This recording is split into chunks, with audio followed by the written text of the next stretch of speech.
Hey everyone, BB here, Olympic View Property Services. Today I'm talking about the move-in process. So this is once somebody has been approved for the property, they're going to move in, they've paid all the fees, it's happening.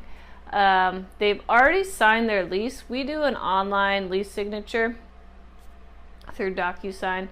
And so typically they've signed all their paperwork unless they've wanted to meet in person and go through, which has literally happened one time in the past 3.5 years. They wanted to meet in person and go over it. Happy to accommodate, but most people just want to sign online and get it done. So that's what we typically do. So the actual move-in, I want to talk about the actual move-in day. Okay, so obviously you're going to pick a day and a time. There's an official appointment. You meet them on site to do the key exchange, collect any outstanding funds that are needed.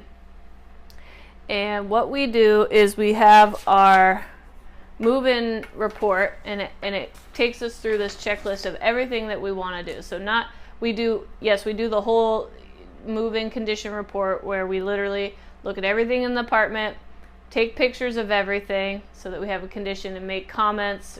Pictures are better than comments, because scratches is loose. So if you just take pictures of the scratches on the counter or scratches on the floor, then there's no debate what it looks like, and there's no debate how clean the apartment was when they moved in if you've got a bunch of pictures. So that's what we do. I highly recommend pictures. They're way better than the report.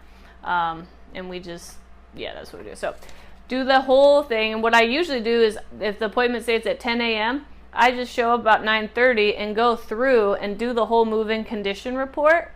Rather than do it with the tenant there. So I can take pictures of everything, take my time, write anything down, and then I just go through and show them everything that I've marked down, and then ask them to find anything that I missed. So that just speeds it along.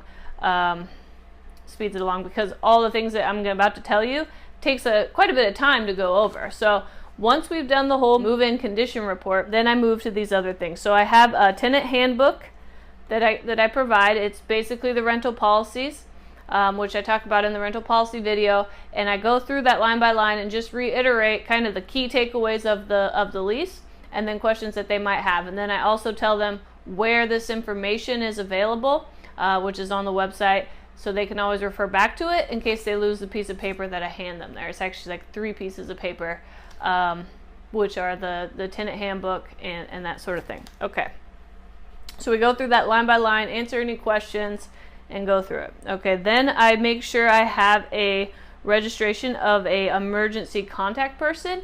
Here in King County, the way that it works is if something happens to the tenant, say they pass away, you need a person that is going to be responsible for all the things. I mean, it's a pretty good idea in general to have the emergency contact person. So I make sure I have that right there, just in case something happens. I know who to contact. Okay, that's one of those situations where you hope you never need it. You hope you never need it, but you definitely want it if you do need it, type of thing. So it's good. I just make sure that I have it right there, and then at the same time, I do, what utility, whose name is going to go on the utilities. Okay, if you're dealing with roommates or boyfriend, girlfriend, or whatever, unmarried couple, whose name goes on the utilities, and let's just have this dialogue now, okay? Because I always set up the utility accounts. What I recommend for roommates most often, or unmarried couple, is, if I've got I always have electricity and water, so I put one in one person's name and one in the other person's name to just kind of split the risk there, but at the end of the day, you're both equally responsible to make sure that all the utilities are paid on time regularly. But we just have that dialogue. Okay, I'm going to set up the accounts. You guys are going to get a bill. In the city of Seattle, it takes like 100 years to get the first bill, so it's going to be larger, so please plan ahead. It takes about 2 to 3 months to get the initial bill, just because they're backlogged. So, but then they back bill, so it can be a pretty significant, $400 to $500 bill on the first one.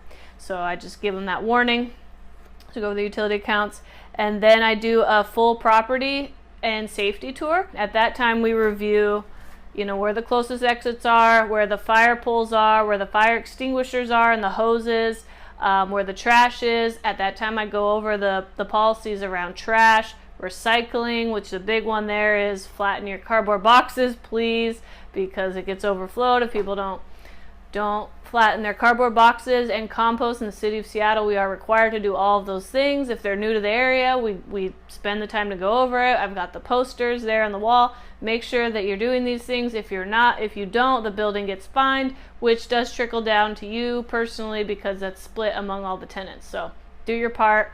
We talk about that. I show them, where the mail is, the barbecue area. We just do a whole tour of the building so they just know where everything is.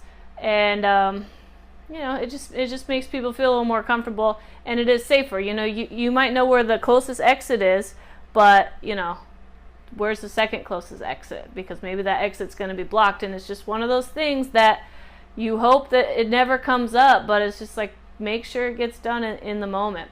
And then you answer any questions, and then you go on your way. So you're just handling everything at the beginning, and you have this move-in checklist.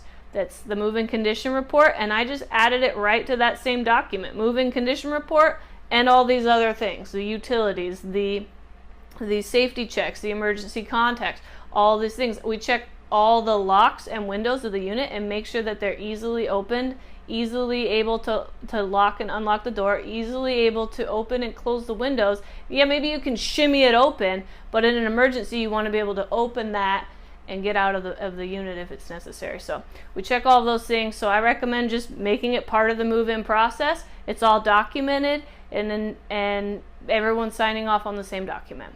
That's our move-in process. That's how we do it, and that's how I would recommend you do it as well.